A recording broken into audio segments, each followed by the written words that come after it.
The addition of character backgrounds in 5e D&D is perhaps one of my favorite things in the game. But what about the background of your players? I mean, they've had a really rich and diverse life before showing up at your table, so what's the impact of that on your game? Let's discuss.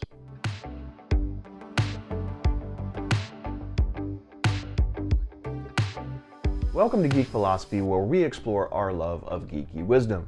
My name is Brian, and I appreciate you joining me as we explore both character backgrounds and player backgrounds in 5e D&D.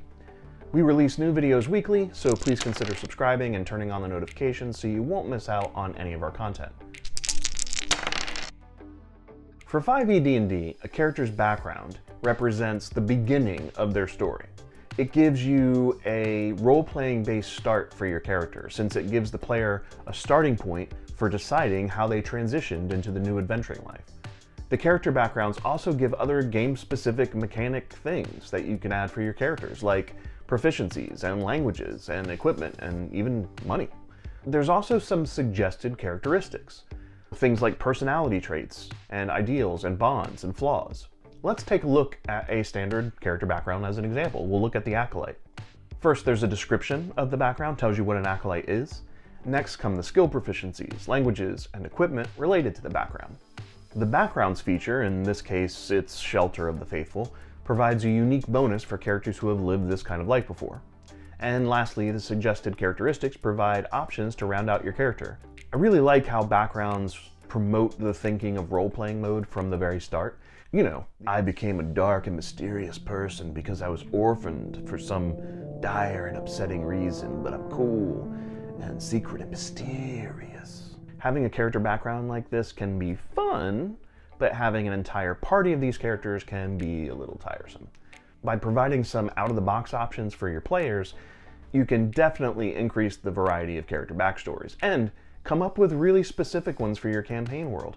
I have 2 or 3 already on my campaign world that people can pick that instantly tie them to a faction, and this is really great for pulling them in at the very beginning. So, what about the players? For the background of a player, I'm going to work backwards through the categories I just mentioned. First, each player at the table has their own characteristics. They have a variety of personality traits, and they have their own ideals. Not only about the game, but about life in general. They have bonds of their own. They could be the friendships with the people at the table, but it could also be the importance of their family, their job, or a variety of other real-life things. And they all have flaws. I mean, not me or the Dungeon Masters. We are perfect in every way, never making any mistakes. So let's consider special features. Are they willing to host the game at their house because they have the perfect game room set up? Do they own a pizza shop? This, for obvious reasons, could be a very special and popular feature.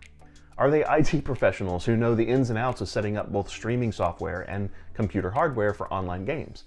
And what about those skills and proficiencies and equipment? Do they have artistic talents and like to draw character portraits? Are they great cooks and love to make snacks and other treats for the group, which is popular for obvious reasons? And maybe one of the players has a great laser printer and is open to let you print out some handouts and maps. That leaves the background description itself. For adults with careers, this could be anything from teacher to IT specialist to college student to doctor to mechanic to hairdresser. But remember, they had backgrounds even before they started those careers. They could be fathers and mothers and sisters and brothers, adoptive parents and children, and the list goes on and on. Maybe they grew up in one town their entire life, or they moved around a lot as a kid. Another thing to remember is that, unfortunately, most people have experienced some sort of trauma in their lives. Players may have unfortunately had a troubled childhood. Maybe players even experienced some type of assault in their life. So the point is, we're all a group of people, real people, getting together to play characters, make-believe characters. But sometimes the topics of the game may hit close to home. I highly recommend doing what you can at the beginning of the campaign to take this into consideration and avoid as many problems as possible.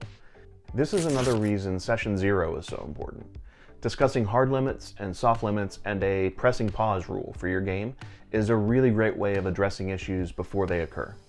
By the way, I will be putting out a how to run Session 0, or at least my take on it, in the near future, so please stay tuned for that. But I find the concept of hard limits and soft limits to be really important, and there are some great resources that you can use right away. I'll link to a D&D Beyond video about social contract and hard and soft limits. Todd Kennerik and B. David Walters and James Hake do a great job providing some advice and giving some specific examples in the discussion. So how do we leverage player backgrounds as well as character backgrounds? First, it's not a one-to-one relationships. The character background mechanic was built into the game, and leveraging player backgrounds is really kind of up to you. Take the time to get to know your players a little. Like I said before, don't forget to take into account what those hard limits and soft limits are.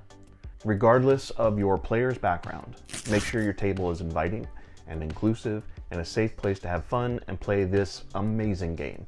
You may have heard about our live stream campaign that will be starting very soon, or has already started depending on when you're watching this.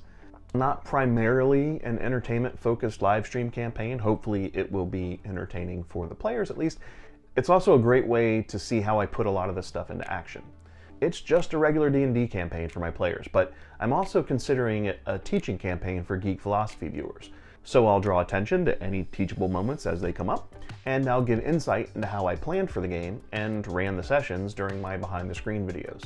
Since the focus of this video was about backgrounds, I thought it would be appropriate to leave you with a few words of geek philosophy from one of my all-time favorite background characters. My cabbages!